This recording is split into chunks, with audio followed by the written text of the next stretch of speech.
আসসালামু আলাইকুম। আপনারা সবাই কেমন আছেন? আশা করি ভালো আছেন, সুস্থ আছেন। আজকে আমি রান্না করব, এগুলো কিন্তু কচুর মুখী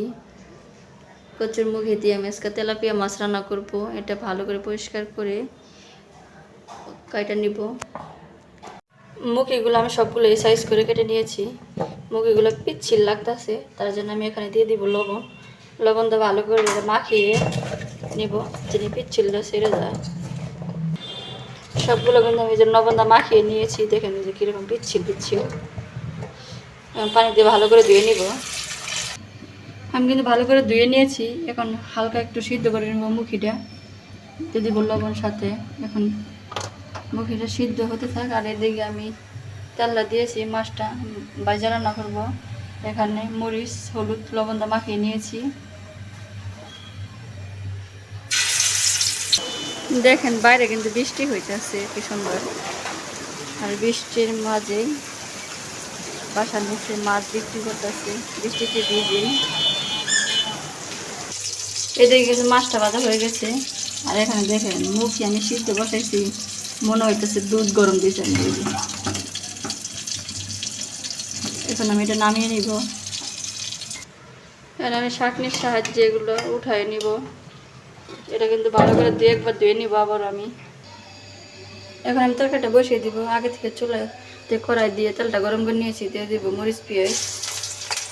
ভালো করে একটু ভেজে নিব। মরিচ পেঁয়াজটা ভাজা হয়ে গেছে, দিয়ে দিব রসুন বাটা।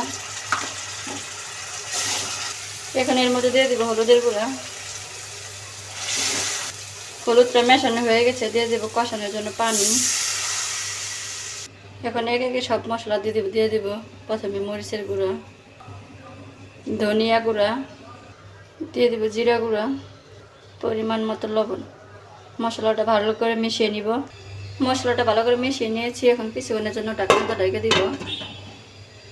এদিকে মশলাটা কষানো হয়ে গেছে, দিয়ে রাখা মুখি ভালো করে মিশিয়ে নিব। মেশানো হয়ে গেছে, ঢাকনাটা আবার কিছুক্ষণের জন্য ঢেকে রেখে দিই।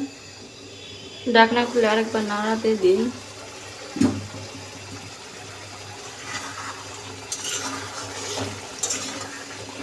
আর একটু কষিয়ে নিব।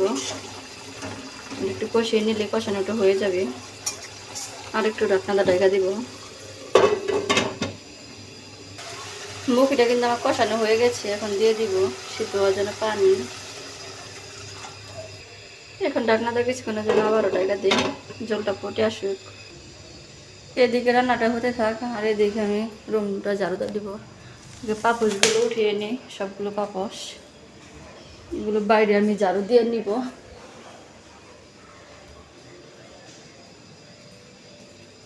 যে 3টা পাপোশ বাইরে নিয়ে যাই। আমি সিঁড়ির এখানে 2টা বাড়ি দিয়ে দিই। এখন আমি পুরো রুমটাই ঝাড়ু দিয়ে দিব। আমার কিন্তু এই রুম ঝাড়ু দেওয়া হয়ে গেছে।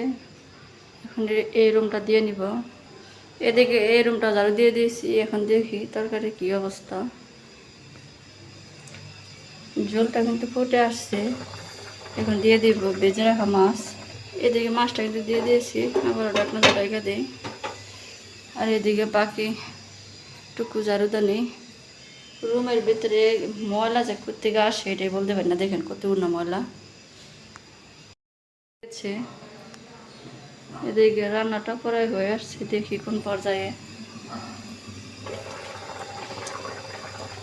এখন এর মধ্যে দিয়ে দেবো জিরা গুঁড়া, আর একটু জল শুকিয়ে নিব। এদিকে কিন্তু তরকারিটা হয়ে গেছে, চুলাটা অফ করে দিয়েছি। আর অফ ক্যামেরাতে আমি লবণটা চেক করে নিয়েছি, আপনারা নেবেন। আজকে রান্নার ভিডিওটা কেমন লাগলো অবশ্যই কমেন্টে জানাবেন। ভালো থাকবেন, সুস্থ থাকবেন। আল্লাহ হাফেজ।